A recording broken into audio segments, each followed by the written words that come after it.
Welcome to my vlog. Recent incidents of Khalistan in UK, USA, Canada, Australia, and what does it depict? These Khalistanis are originally the remnants of Indian struggle against British Raj. How so? There was a party called Gadar Party, in which mainly Sikhs were predominantly leaders. And this party was very much active in America because at that time America was not as powerful as it is today. America became powerful after the World War II. Defeating Germany and bombing Japan made him the next big superpower. Before that, UK was the superpower everywhere. It was ruling India, it was ruling China, it was ruling Sri Lanka, it was ruling many places. So these six are actually Gadarites. ठीक है, तो वो लोग वहाँ पे थे, उनके बच्चे वहाँ पे थे, तो उन लोगों की मदद से उन लोगों को स्टेट स्पॉन्सर करके एक आर्टिफिशियल मूवमेंट बनाया गया to defeat Indira Gandhi in India. The movement is called Khalistan. ठीक है, अब इंदिरा गांधी को क्यों डिफीट करना था? बिकॉज इंदिरा गांधी ने कई ऐसे स्टैंड लिए थे जो प्रेसिडेंट निक्सन को पसंद नहीं थे. प्रेसिडेंट निक्सन कौन है? President Nixon president United states of America के उस समय के प्रेसिडेंट थे. जब यहाँ पे इंदिरा गांधी थी तो वहाँ पे प्रेसिडेंट निक्सन थे. अब निक्सन को सबसे ज़्यादा खतरा था रशिया से उस समय, और रशिया और अमेरिका दो सुपर पावर्स थे उस समय.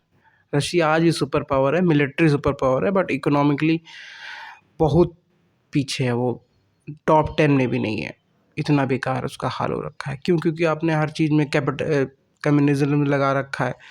तो डॉक्टर की भी सैलरी सेम होएगी और जो डॉक्टर के नीचे पियून काम करता है उसकी भी सैलरी सेम होएगी.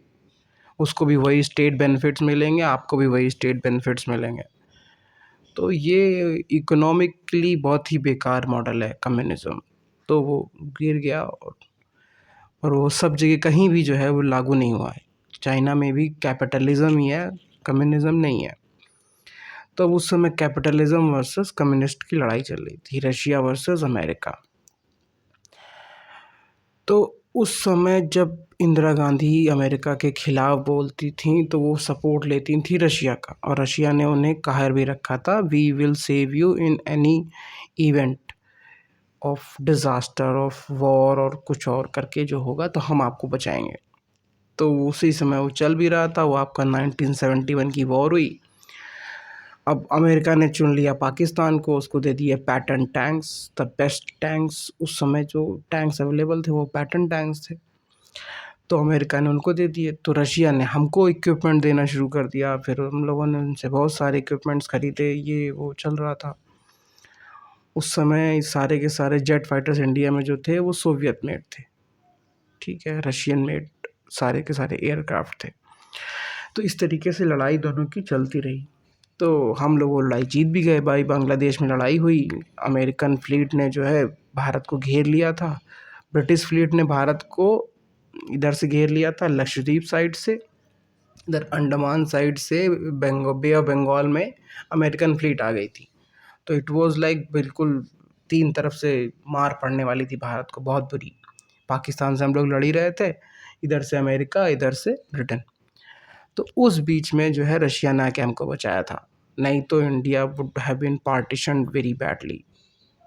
पता नहीं भारत का कैसा ही नक्शा होता आज. तो ये सब से जो है उस समय भारत बच गया भाई, क्योंकि रशिया आ गया. वो भी, उसके पास भी न्यूक्लियर बॉम्ब्स थे, इनके पास भी न्यूक्लियर बॉम्ब्स थे. तो इन्होंने कहा भाई लड़ने का कोई मतलब ही नहीं है. तो उस समय मामला ख़त्म हो गया. बट इंदिरा गांधी को जो है रिमूव करने का या उनके खिलाफ प्रोपोगंडा करने का एक इनको मौका मिल गया कि अब हम लोग इस तरीके से जो है इंदिरा गांधी को पार्टी से पावर से हटाएंगे. इंदिरा गांधी ने खुद भी थोड़ी गलतियां करी थी।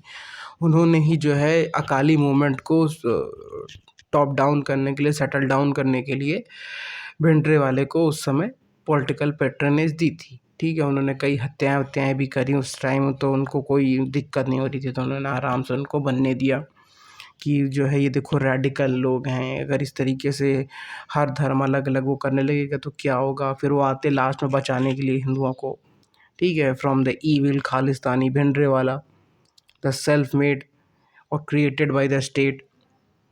ठीक है, तो इस तरीके से पहला वाला पार्ट जो है भिंडरावाले का बना। उसमें बीच में आईएसआई भी को भी इन्वॉल्व किया था, अमेरिका ने पैसा उनको दिया, तो उन्होंने पूरा पूरा हिसाब बनाया वहाँ पे।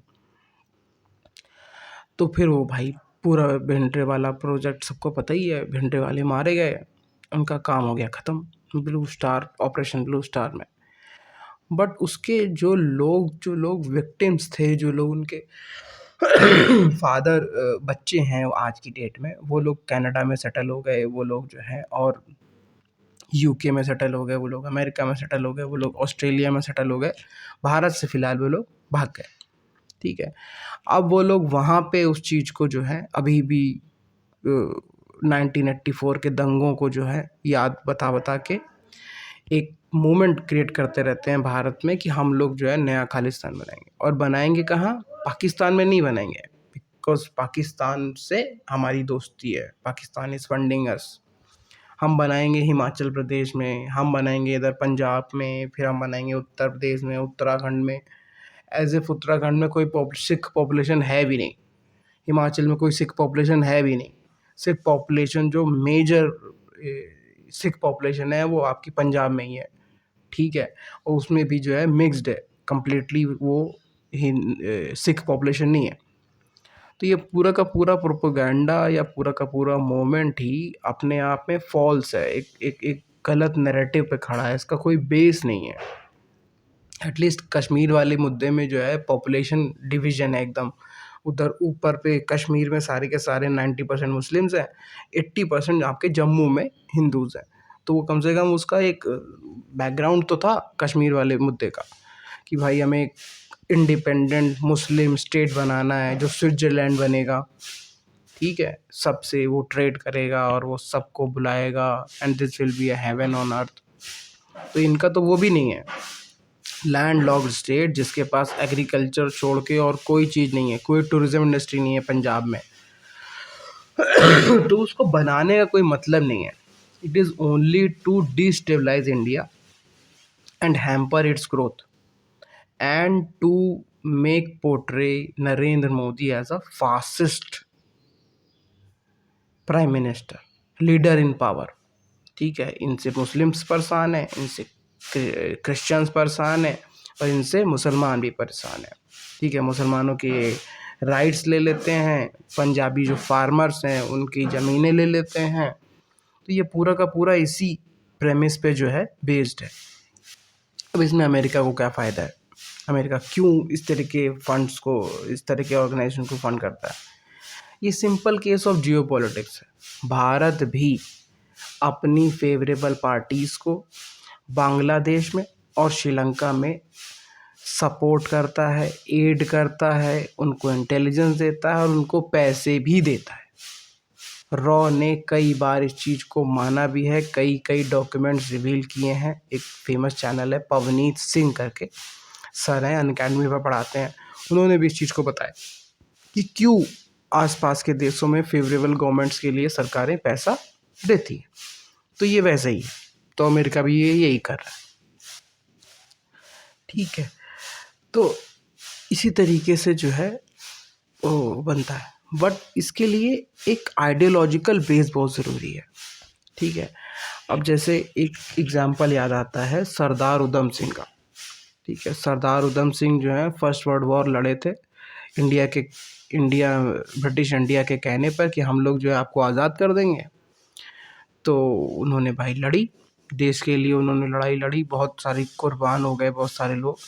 और जब वो लोग वापस आ गए 1919 में, वर्ल्ड वॉर ख़त्म हो गई, सारे के सारे घर वापस आ गए। अब उनसे कहा गया था कि आपको ज़मीन दी जाएगी, ये दिया जाएगा, और आज़ादी भी दी जाएगी, देश को आज़ाद करके ब्रिटिश सेना वापस चली जाएगी। वो हुआ नहीं। इन्होंने लगा दिया रॉलेट एक्ट। ठीक। अब रॉलेट एक्ट के बाद किसी को भी कभी भी अरेस्ट किया सकता था, तो और जो है वो आपका ढेर सारे लोगों को इकट्ठा होना, असेंबली होना भी जो है मना था। उसी बीच में बैसाखी का पर्व पड़ गया, तो लोगों ने कहा कि सब लोग जलियांवाला बाग में इकट्ठा होंगे और ये वो। और इन लोगों ने पहले ही जो है पेपर में इश्तिहार दे रखा था कि कोई भी इकट्ठा नहीं होगा। अंग्रेजों ने पहले ही बोल रखा था कि कोई भी इकट्ठा नहीं होगा। बट ढेर सारे वॉर वेटरन्स थे, लोग भी नॉर्मली थे, उन लोगों ने सोचा ऐसी की तैसी इन लोगों की, हम लोग इकट्ठा हो जाएंगे। तो वहाँ पे इन लोगों ने चला दी गोली। सबको पता है जलियांवाला बाग का कांड क्या हुआ। लेकिन उसका मेन कारण यही था कि वॉर वेटरन्स जो वापस आए थे वर्ल्ड वॉर 1 से, उनको निपटाना था। ठीक है। और फिर उसी के क्रैकडाउन में और लोग भी मारे गए, बट उससे ये पता लग गया कि हमें बंदूक चलाने में कोई समस्या नहीं है, और आपके पास बंदूक है नहीं, आपकी तो बंदूकें बैरक में जमा हो गई हैं। ठीक है। तो उससे सरदार उधम सिंह भी उसी फायरिंग में थे, पर वो किसी तरह से बच गए। पर उन्होंने पूरा हॉरिफिक इंसिडेंट देखा था कि भाई किस तरीके से 1500 गोलियां चली, राउंड्स फायर हुए, कुछ लोग कुएं में कूद गए, कुछ लोग यहाँ मर गए, कुछ लोग वहाँ मर गए। तो वो फर्स्ट आई विटनेस थे। ठीक है। फर्स्ट हैंड उनको जो है उस चीज़ की जानकारी थी। और भाई उन्होंने कसम खा ली कि अब तो जो है इसका बदला हम जरूर लेंगे। तो इसमें 2 लोग थे। एक था माइकल ओ डायर, जिसने चलवाई थी गोली, ग्राउंड पे वो मौजूद था। ठीक है। और दूसरा वाला था रेजिनल्ड डायर। अब रेजिनल्ड डायर जो था वो माइकल ओ डायर का सीनियर था। ठीक है।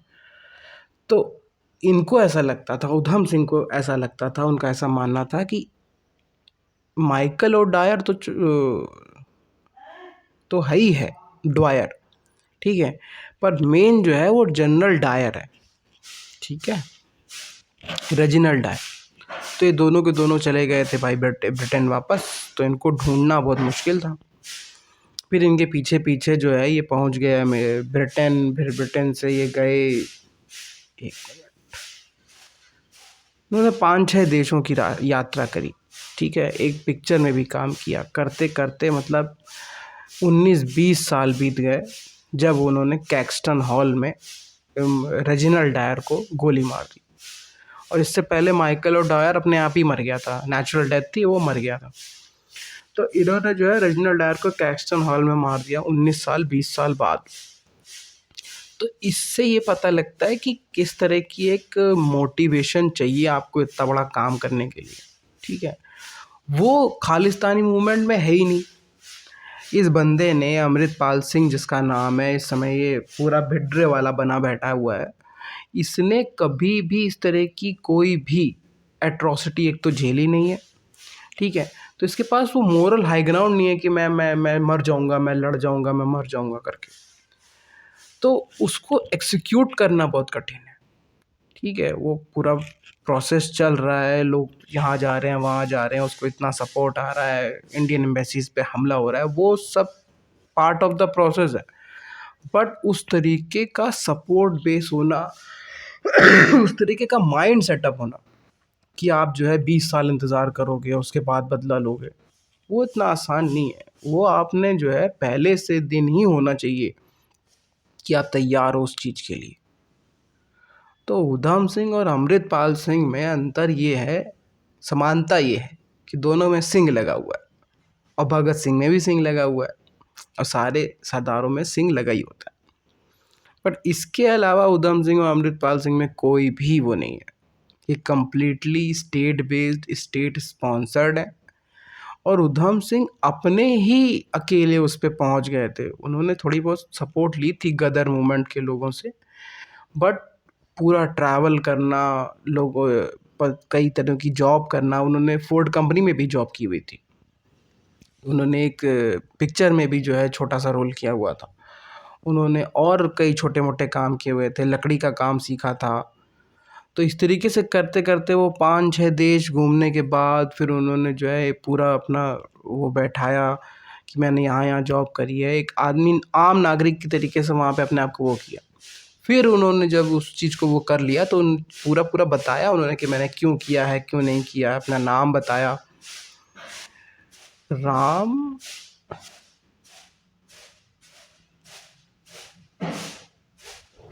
नाम नहीं आता रहा, बट उन्होंने उसमें जो है हिंदू नाम, मुस्लिम नाम, सिख नाम तीनों रखे थे, इंडिया अपनी यूनिटी दिखाने के लिए, भारत की यूनिटी दिखाने के लिए। So it's not easy to create an Udham Singh out of the blue.